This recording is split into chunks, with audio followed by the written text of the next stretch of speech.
Welcome back everyone. आज हम बात करने वाले हैं एवीटी के बारे में। एवीटी या फिर हम बोलेंगे ऑडिटरी वर्बल थेरेपी, कुछ लोग इसको एटी भी बोलते हैं, ऑडिटरी ट्रेनिंग। तो एवीटी या एटी होती क्या है? ऐसी ट्रेनिंग जो इन्वॉल्व करती है ऑडिशन को या ऑडिटरी हमारे स्किल्स को, सुनने की शक्ति, सुनने के बाद उस चीज़ को समझना एंड देन उसके बाद उसे बोलना। इसकी ज़रूरत क्यों है? फर्स्ट ऑफ ऑल हमको सबको पता है कि हेयरिंग लॉस क्या होता है, सुनने में दिक्कत आना। जिन भी बच्चों को सुनने में दिक्कत आती है, जिनकी कॉक्लियर इम्प्लांट कोई सर्जरी हुई होती है या फिर वो जो हेयरिंग एड यूज़ कर रहे हैं, अब उसके लिए हमें एक टर्म सबसे पहले जाननी ज़रूरी है जिसको बोलते हैं ऑडिटरी डेप्रिवेशन। ऑडिटरी डेप्रिवेशन ये होता है कि जैसे फॉर एग्जांपल आज ही मुझे हेयरिंग लॉस हो जाए, अगर हम एग्जांपल वाइज लेते हैं तो आज ही अगर मुझे कोई हेयरिंग लॉस हो जाए बहुत ज़्यादा लाउड नॉइस एक्सपोजर की वजह से, तो अब कल ही ऐसा नहीं होगा कि मैं भूल जाऊंगी कि बोलना कैसे है या मैं भूल जाऊंगी कि मुझे सुनाई कैसे देता है।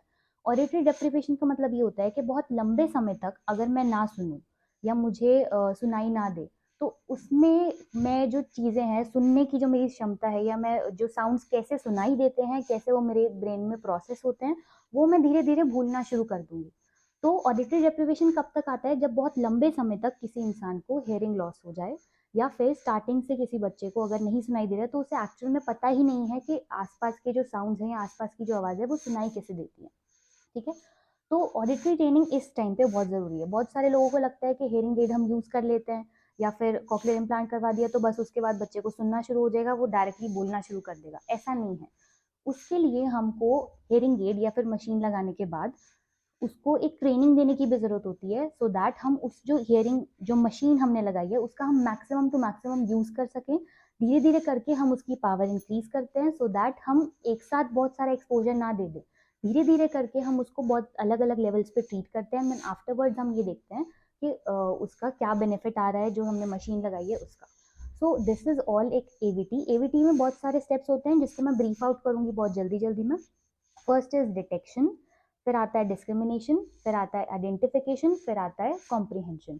ये चार डिफरेंट उसके लेवल्स हैं जिनके बारे में हम नेक्स्ट वीडियो में भी बात करेंगे। बट ओवरऑल एवीटी क्या करती है? पहले बताती है कि कुछ ना कुछ साउंड है, फिर बताती है कि दो दो अलग साउंड्स हैं, दो या तीन, बहुत सारे अलग अलग टाइप के साउंड्स भी हो सकते हैं।